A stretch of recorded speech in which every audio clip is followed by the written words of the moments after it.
Welcome to the show, and I'm your host, Kaye Liautaud. The weather is finally warming up in New York City, and I could not be happier. It feels like just last week we had another snowstorm. Like, it wasn't that bad, but it was just so freezing cold. Like, anything you touched, it's like it's Elsa, like it just turns into ice. But I notice a lot of people out there are taking walks in Central Park.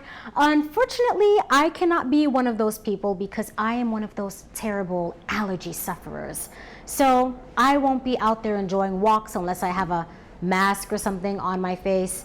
But until then, I will just be taking my walks on the treadmill at the gym, watching the gym TV that they have. It's not so bad. It's not so bad. They have good talk shows. Not the Kaye Liautaud Show, but there's something for me to watch while I do my indoor walking at the gym until summertime is upon us. But coming up on the Kaye Liautaud Show, I have a gorgeous and talented guest. Her name is Aeisha Reese, and she's a voiceover artist. So stay tuned for that.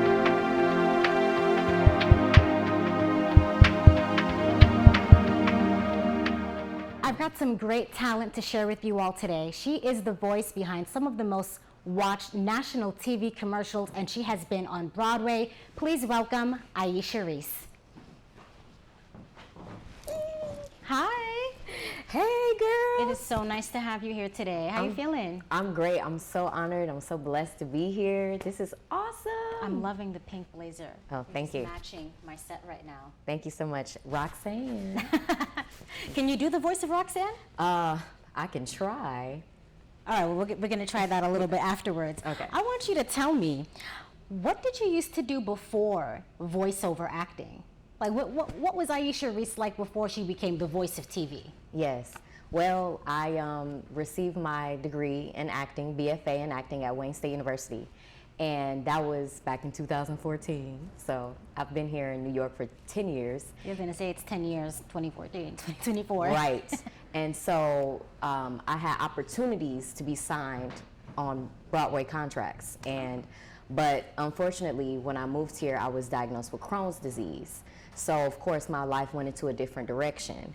And so I had to get my health in order. I did treatments, and I had a emergency surgery called a colostomy surgery. So I had a colostomy bag, an incision over the abdomen, and I did treatment for about 3 years. So during that time, I was able to get back into the industry and perform.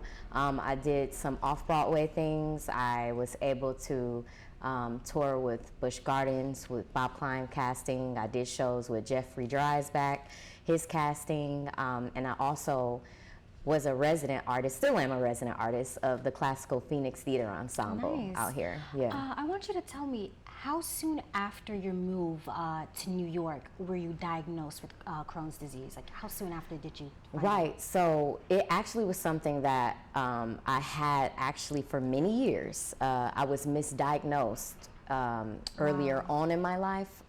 I was told that I had issues with my gallbladder because I had different sparks and flare-ups in the past when I was in college, and I didn't know what it was. Of course, not many people knew about Crohn's in the community that I grew up in. I'm from Flint, Michigan, so it was something kind of unheard of there. Mm-hmm. But because of the environmental change, right, moving from Michigan to New York City, a rigorous environment, that's what flared up, a severe flare-up of Crohn's, and that's when I found out, because of the intense pain. But it's amazing that you still managed to pursue your dreams and follow your passions amidst all those obstacles. So congratulations to you. Can you tell me some of the Broadway shows that you've been on? Any musicals or? Well, the contracts that I actually had, one was to be signed with Book of Mormon. Oh, okay. I know that show. Carole King, the musical. Mm-hmm. So those were like two of the main ones. But I unfortunately didn't actually get an opportunity to pursue it because of that. But on my own, I was able to do like the off-Broadway touring, you know, with Busch Gardens, Bob Klein, Jeffrey Dreisbach stuff. So you sing as well? I do sing. How long have you been singing? Wow. So I would say I've probably been singing since I was a child. Really? Yeah, probably since I was about 8 or 7 years old. But actually receiving training that started when I was, I would say a sophomore in college, so Okay. like 2010, 2011, with this amazing voice coach. His name is Jeremy Ryan Mossman. I still see him. He's been with me for a decade. I love him so You much. want to shout him out to the Yes, audience? Jeremy, I love you. He's the best. Jeremy Ryan Mossman. And he's produced an amazing talent here, obviously. Yeah, he's awesome, and his platform is called Body Based Voice with J Moss. Yeah, he's awesome. Do you dance as well? I do actually. That was one of the things that I also did when I came here. I was a part of a African dance company, Congolese style dance, Fuchsia dance company, led by Fumilayo Chesney. She's one of my dear friends. Do you and have mentors. a favorite style of dance that you prefer to do? Yes, I would say it's really challenging because I like a lot of forms of dance, but I would say probably jazz. Jazz? Yeah, Okay. jazz is one of my favorites. And do you currently take any dance classes? Or you I just don't. For leisure or, no? You gotta get into dance classes. You know, I do. I guess right now I'm taking it one step at a time because I was living in a life of like not enjoying life because of health complications.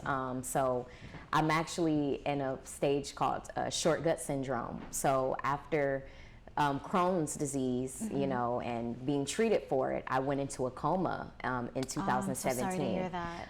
It's okay because, you know, in trials, treasures are birthed. Yes. Of course, at that time, it was hard, okay? I'm not gonna lie. So I actually, when I went into the coma, I woke up without an intestine 2 months later. And so I found myself needing an intestinal transplant, which is something my family had never heard of before. At that time, I thought my life was over, obviously, and I have a central line, and because without the intestine, you're not able to get nutrients. So I did a treatment called TPN every day at that time from like 12 to 14 hours, and had a G-tube drain, which is a drain, you know, that's present in the absence of the intestine. And so at that time, I was inspired to create support group and ministry, a healing ministry. We went into the hospitals and used the arts to edify and encourage people that they're more than their diagnosis. Yeah. Well, I mean, Yeah. it's truly a blessing to have you here today, just to hear your story, everything that you've been through, and you possess a lot of talent. Is there anything that you do to help inspire others that are facing the same battle as you? Absolutely. So right now, one of the things that I do is I have a Bible study on Wednesdays. Okay. And it's a Wednesday night Bible study, pretty much just encouraging people to be the defier of the odds of their situations and to be transformation in Christ. And also, in addition to that, I started to go back into the hospitals to encourage people. I do a lot of work with Live on New York, which is organ and transplant. They spread that awareness about organ donation and skin and transplants. And so through them, I'm able to go into the hospitals and speak to administrators and nurses and doctors, and it's opened up the door for me to go back into the hospitals and speak to people and patients. That's so yeah, amazing. they're amazing, and Yeah, I'm you're blessed to be a part. amazing. You're amazing. It's amazing to have you on the show Thank today, and you. I'm so grateful that I got to hear your story, and I'm sure others out there will be inspired by this interview as well. Thank you. What I'd love to hear even more is, I want to hear Aeisha do some of those voices. Let's go. I'm up for the challenge, y'all. Let's get it. Okay, so I have a game for you today. Mm-hmm. I'm going to show you a character, and let's see if Aeisha can or can't mimic those voices pretty well. Okay. All right, so I've got my tablet here with me. All Okay, right. ready for you. Okay. Let's see what's gonna happen. Is there a favorite character that you have that you like to voice? I really love really love Stitch. Oh, I love Stitch too. Look at that. So can you voice Stitch? Yes, that's one of my favorite voices to voice. Okay. Ohana means family. Family means nobody gets left behind or forgotten. Yeah. I love that. Okay. Oh God, let's see. It's Blue's Clues. Oh, I'm looking at it. Oh yeah, I don't know why I'm looking over there. Yes, it's Blue's Clues. Oh my God. Excellent. Really believable. Who's this? I don't even That's know. Mina. It's Mina that's from Mina? Sing. Yes, Ooh. Illumination. It's from Sing. And how does she, I'm guessing she sings, right? How does Yes, she sing? she does. So, Mina? well, she's a very shy person. She's like, Mr. Moon, I baked a cake for you, and yeah. I'm not She's familiar with Mina, but I'm sure someone out there in the audience is. They're gonna know this voice better than I do. Oh, she's incredible, and she's voiced by a phenomenal singer that a lot of us know. Who is that? I'm trying to remember her name. I can't think of it right now. Well, when we find out, we'll let the audience know. That's if they don't know already. And this is my dog. Oh my God, he's so cute! I mean, if you can He imitate is so him, cute. I would. Okay, this is how I feel like he would speak His to name me. is Milo. Milo. Okay, I feel like Milo's like.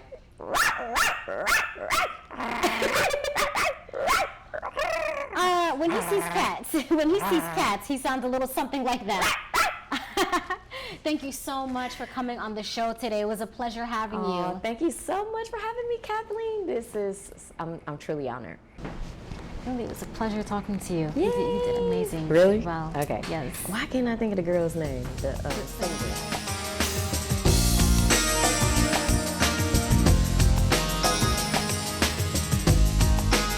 Welcome everybody to Kaye Finds. And this segment of the show is where I find interesting and unique products, or maybe just products that I like to share with all of you, and in hopes that you find it as interesting as I do. And today we have a pretty blue bag from Tiffany's. It's the landmark store on Fifth Avenue, and you can tell because it says it on the front of the bag. And also, any purchase that you make at the Tiffany's landmark store is gonna come with a little landmark keychain, and on it is engraved a picture of the actual Tiffany's store itself. So it's a nice little souvenir that you get with your purchase. I know what many people think when they see, ooh, a blue Tiffany box or the Tiffany bag. You think expensive jewelry. Well, unfortunately, no, I did not purchase that at the landmark. Instead, I purchased a book. And the reason why I purchased the book is because I like to have unique coffee table books or just something to read in my spare time. I think it's great to get off social media once in a while and stop scrolling through our phones and just look at paper. Just read a book. Just take out pen and paper and start reading. Wow, so I was not expecting this. The book is actually covered in plastic. When I got it at the store, I guess I was just looking at the display book that they have out that you could flip through. But what's inside of here that I found very interesting is that there's some architecture about how the landmark was built and when it was first built. Even some pages of the script when Audrey Hepburn played Tiffany in Breakfast at Tiffany's. And also old receipts from I think the 1920s or the early 1900s of how they kept records of customers. But that's what this book is for. And now that I know it's bound in plastic, I'm not sure I want to open it just yet. Maybe in a later segment of the show, I'll come back and show you what's in it when I'm ready to open it. It's kind of like a kid when they get a new Barbie doll. They're not ready to take it out the box yet. I don't know, I was that kid. But the front cover is actually cloth bound. And you can see it's a turquoise stone that says Tiffany & Co. with the original Fifth Avenue address of New York. And also the sides are the beautiful Tiffany blue. So if you have a space maybe in your office or your bedroom or living room, this would be the perfect piece. And it's also a conversation starter. I don't think it's your typical book that you pick out at the library.